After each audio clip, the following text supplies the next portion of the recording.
হ্যাঁ বন্ধু, এই তো আছি। তো জীবনটা না একদম তেজপাতা হয়ে যাচ্ছে। মানে এইভাবে তো চলতে পারে না, তাই না? মাস শেষে 20,000 টাকা বেতন পাই, 10,000 টাকা দিতে হয় ঘর ভাড়া, বাকি থাকে 10,000 টাকা। বাসায় কি দিব আর এখানে কি রাখবো? সংসার চালানো অনেক কঠিন হয়ে যাচ্ছে। যে একটা বুদ্ধি পরামর্শ দে না, কি করি? কি আর করবো? না পারি বউর মন রক্ষা করতে, না পারি বাবা মার মন রক্ষা করতে। তুমি আচ্ছা সোনা পাখি, তোমাকে একটা কথা বলি, যদি কিছু মনে না করো। কি মনে করবো? বলে ফেল। বলছিলাম, আমি তো মাস্টার্স কমপ্লিট করে বাসাতেই থাকি। আমার নিয়ে এই চার দেওয়ালের মাঝে একা একা ভালো লাগে না।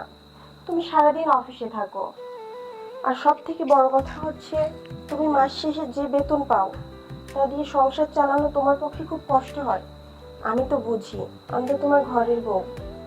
শোনো না, আমি একটা কথা বলি, আমি একটা চাকরির খোঁজ করি।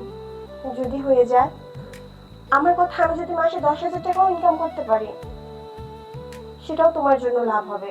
কারণ তুমি এই সংসার চালানোর জন্য ঘর ভাড়া দিতে গিয়ে তোমার বাড়িতে টাকা পয়সা পাঠাতে পারো না। ওইদিকে তোমার বাবা মাও অনেক অসুস্থ, তাদেরকেও তো কিছু দিতে হয়। তারা তো তোমাকে জন্ম দিয়েছে, তোমার তো একটা দায়িত্ব আছে। তুমি না করো না। আমি যদি 10,000 টাকা ঘরে আনতে পারি, তুমি তোমার থেকে 5,000 টাকা বাবা মাকে দিতে পারবে। তুমি না করো না। ঠিক আছে বাবুটিয়া, আমি বিষয়টা ভেবে দেখবো। আজকে কি রান্না করেছো? আজকে তোমার পছন্দের সরিষা ইলিশ রান্না করেছি। চলো, খুব ক্ষুধা লেগেছে। আসো।